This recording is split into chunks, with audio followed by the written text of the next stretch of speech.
खाटू श्याम कथा। जय श्री श्याम। श्री खाटू श्याम जी कथा महाभारत काल में लगभग 5,500 वर्ष पहले एक महान आत्मा का अवतरण हुआ जिसे हम भीम पौत्र बर्बरीक के नाम से जानते हैं। महिसागर संगम स्थित गुप्त क्षेत्र में नवदुर्गाओं की सात्विक और निष्काम तपस्या कर बर्बरीक ने दिव्य बल और 3 तीर व धनुष प्राप्त किए। कुछ वर्ष उपरांत कुरुक्षेत्र में उपलब्ध नामक स्थान पर युद्ध के लिए कौरव और पांडवों की सेनाएं एकत्रित हुई। युद्ध का शंखनाद होने ही वाला था कि यह वृतांत बर्बरीक को ज्ञात हुआ और उन्होंने माता का आशीर्वाद ले युद्धभूमि की तरफ प्रस्थान किया। उनका इरादा था कि युद्ध में जो भी हारेगा उसकी सहायता करूंगा। भगवान श्री कृष्ण को जब यह वृतांत ज्ञात हुआ तो उन्होंने सोचा कि ऐसी स्थिति में युद्ध कभी समाप्त नहीं होने वाला। अतः उन्होंने ब्राह्मण का वेश धारण कर बर्बरीक का मार्ग रोककर उनसे पूछा कि आप कहाँ प्रस्थान कर रहे हैं।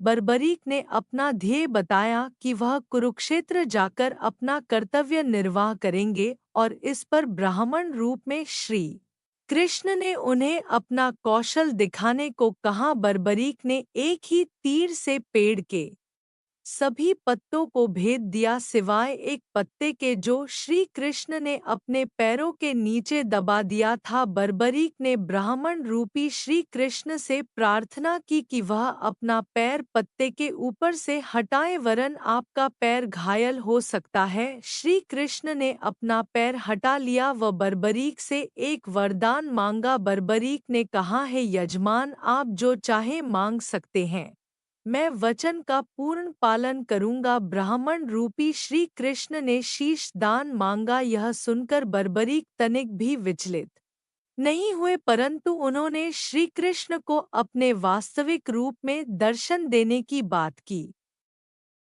क्योंकि कोई भी साधारण व्यक्ति यह दान नहीं मांग सकता, तब श्री कृष्ण अपने वास्तविक रूप में प्रकट हुए। उन्होंने महाबली त्यागी तपस्वी वीर बर्बरीक का मस्तक रणचंडिका को भेंट करने के लिए मांगा और साथ ही वरदान दिया कि कलयुग में तुम मेरे नाम से जाने जाओगे, मेरी ही शक्ति तुम में निहित होगी। देवगण तुम्हारे मस्तक की पूजा करेंगे। जब तक यह पृथ्वी, नक्षत्र, चंद्रमा तथा सूर्य रहेंगे तब तक तुम लोगों के द्वारा मेरे श्री श्याम रूप में पूजनीय रहोगे। मस्तक को अमृत से सींचा और अजर अमर कर दिया। मस्तक ने संपूर्ण महाभारत का युद्ध देखा एवं युद्ध के निर्णायक भी रहे। युद्ध के बाद महाबली बर्बरीक कृष्ण से आशीर्वाद लेकर अंतर्ध्यान हो गए।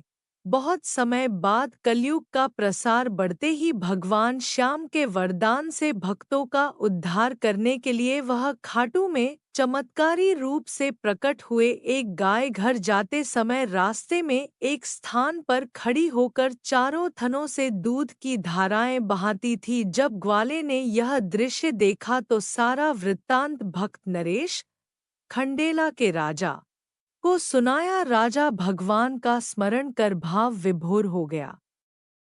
स्वप्न में भगवान श्री श्यामदेव ने प्रकट होकर कहा, मैं श्यामदेव हूँ। जिस स्थान पर गाय के थन से दूध निकलता है वहाँ मेरा शालिग्राम शिलारूप विग्रह है। खुदाई करके विधि विधान से प्रतिष्ठित करवा दो। मेरे इस शिला विग्रह को पूजने जो खाटू आएंगे उनका सब प्रकार से कल्याण होगा। खुदाई से प्राप्त शिलारूप विग्रह को विधिवत शास्त्रों के अनुसार प्रतिष्ठित कराया गया।